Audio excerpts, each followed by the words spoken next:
ก็ไม่ได้อยู่นะไล่อเมริกาหนีแล้วก็ต้องไปหารัสเซียต้องไปหาจีนอย่าเพื่อสองแคมอันนี้ประเทศไทยเอาว้าวแบบนี้แล้วน่ะคือเบิ่งดูว่าสมควรหรือบ่น่ะทุกวันฝ่ายศัตรูขยายพยายามเสี่ยมให้คนไทยกับคนลาวเรื่องภาคอีสานนั่นแหละมันเสี่ยมแบบนี้แหละมันเสี่ยมเฮาแต่ก่อนเฮาบ่มีแบบนี้นะเฮาบ่มีเฮาถือว่าอยู่ฝั่งใดก็ได้ถ้าเบิ่งอยู่เมืองไทยดีคนลาวอยู่ฝั่งไทยนี่ดีได้อยู่ดีกินดีเฮาก็ดีใจแบบคือเฮามาอยู่อเมริกานี่คือข้าพเจ้าอยู่แคนาดานี่คนลาวอยู่อเมริกากินดีอยู่ดีข้าพเจ้าดีใจข้าพเจ้าบ่ได้อยากได้คนลาวอยู่อเมริกามาอยู่แคนาดาบ่แม่นเฮาอยู่เมืองลาวน่ะสมัยก่อนคนลาวอยู่ภาคอีสานเดือดร้อนเขาก็ไปอยู่เมืองลาวก็ได้เขาจะอยู่เมืองไทยก็ได้เห็นบอกคนขอนแก่นคนอุดรไปอยู่ลาวพูดแต่ก่อนเขาก็ไม่ได้มีเรื่องอย่างเขาก็ไปได้อยู่สบายบางคนก็จนเป็นทหารบางคนก็จนเป็นตำรวจบางคนก็จนเป็นนายครูเห็นบอกนายเสมอเด้แต่คนอยู่บ้านทบพี่นะทบน้องค่ายพี่นะ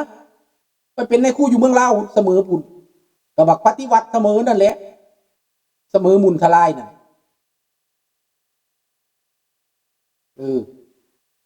ฟังเอาพี่น้องนี่แหละเรื่องของมันดังนั้นความแบ่งแยกจากลัทธิคอมมิวนิสต์นี้ในยุโรปเขาเสียหมดแล้วยุโรปตื่นก่อนในอาเซียนนี่ตอนนี้กำลังรับตื่นจักสิรับหรือสิตื่นเดี๋ยวนี้อาเซียนนี่ปูตินนี่ปั่นนักประชุมแล้วประชุมอีกประชุมแล้วประชุมอีกต้องจัดสรรว่าให้ต้องมาเป็นทั้งนี้ให้ได้นะจับมือให้แน่นนะเราเป็นพวกกันนะ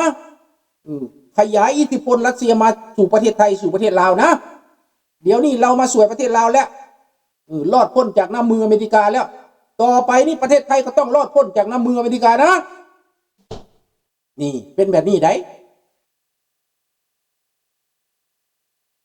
เห็นแล้วบ่ล่ะอันนี้แหละความจริงและคนไทยจะเข้าใจบ่ล่ะว่าไปนี่โอ้ยบ่แม่นดะเป็นกสิวาใช่ไหมไม่ใช่ข้าพเจ้าเขียนเขาไปถามอีนายหนึ่งอีนายนี่เป็นคนจีนพุ่นเพิ่นไปเมืองจีนพุ่นเพิ่นไปพุ่นอีนายนี่ไหนอยู่เมืองไทยไหนคนจีนนี่ไหนอีนายนี่เป็นคนมีเงินไหนแม่นคนพวกนี้เฮ็ดเวียกให้จีนน่ะ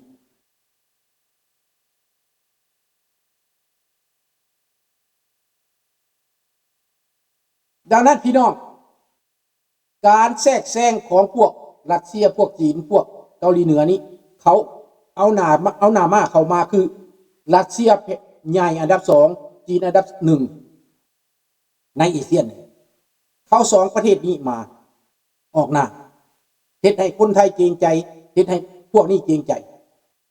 แล้วเขากระทิมให้ใส่ไว้พวกยุโรปพวกตะวันตกบ่ดีพวกประชาธิปไตยบ่ดี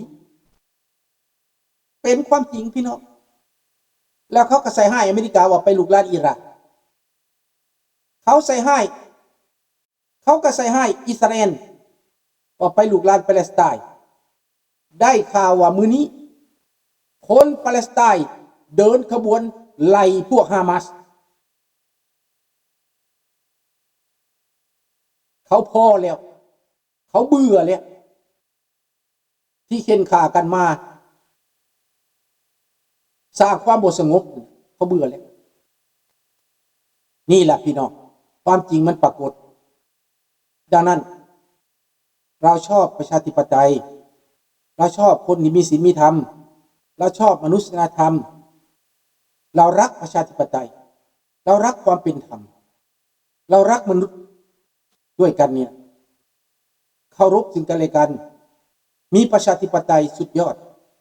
ดังประเทศที่ผมอยู่นี้ที่ลุงอยู่นี้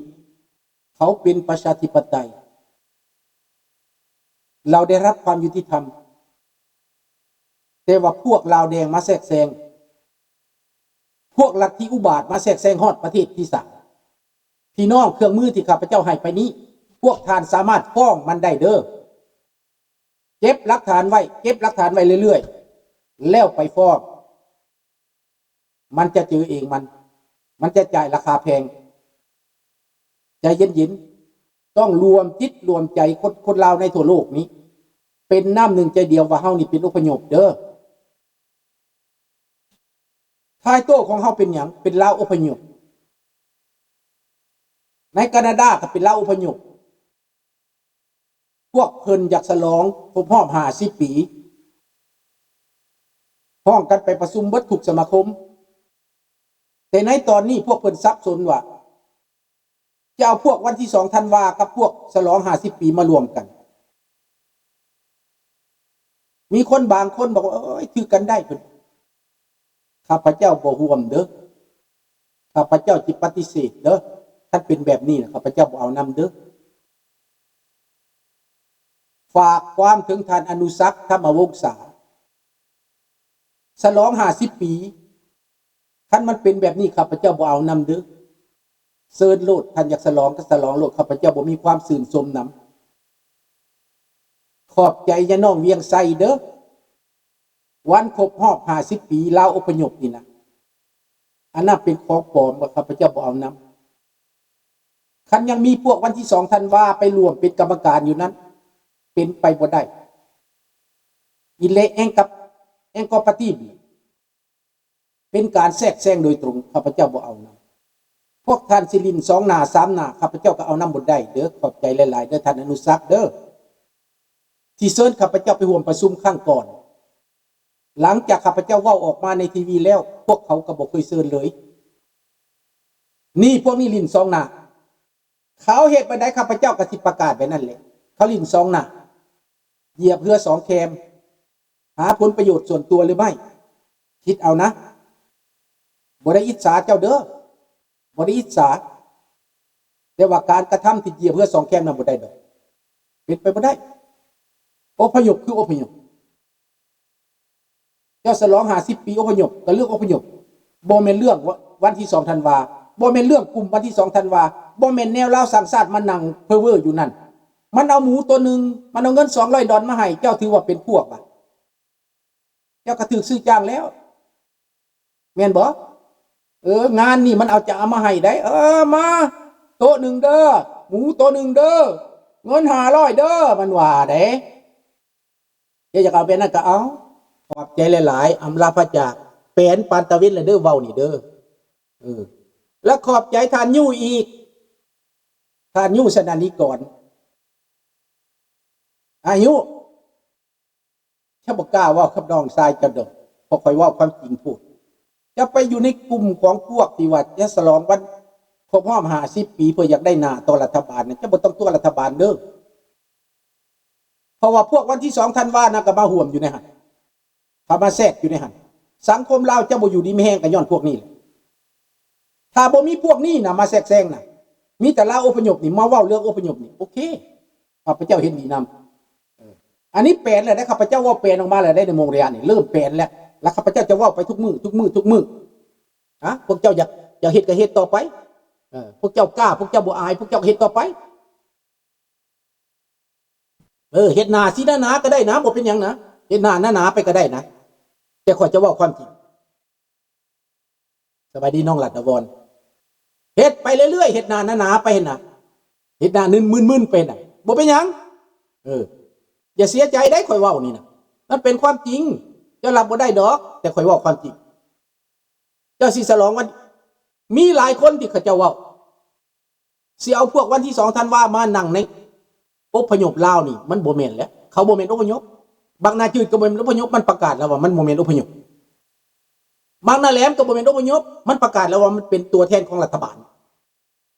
แต่ตัวแทนของรัฐบาลแนวลาวสร้างชาตินี่นะแนวลาวมั่งชาตินี่นะสิมารวมมือกับพวกเฮามาดูถูกพวกเฮาอ่ะ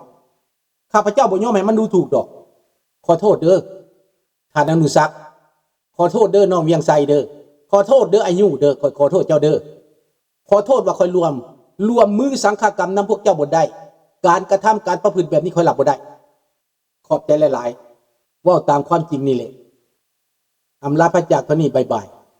พบกันใหม่ในมืออื่นโชคดีบ่ทุกคนบอนนุยกุดไนราตรีสวัสดิ์ฟังแล้วอย่าเสียใจเด้อผู้ฟังนะมื้อนี้ข้าพเจ้าเปิด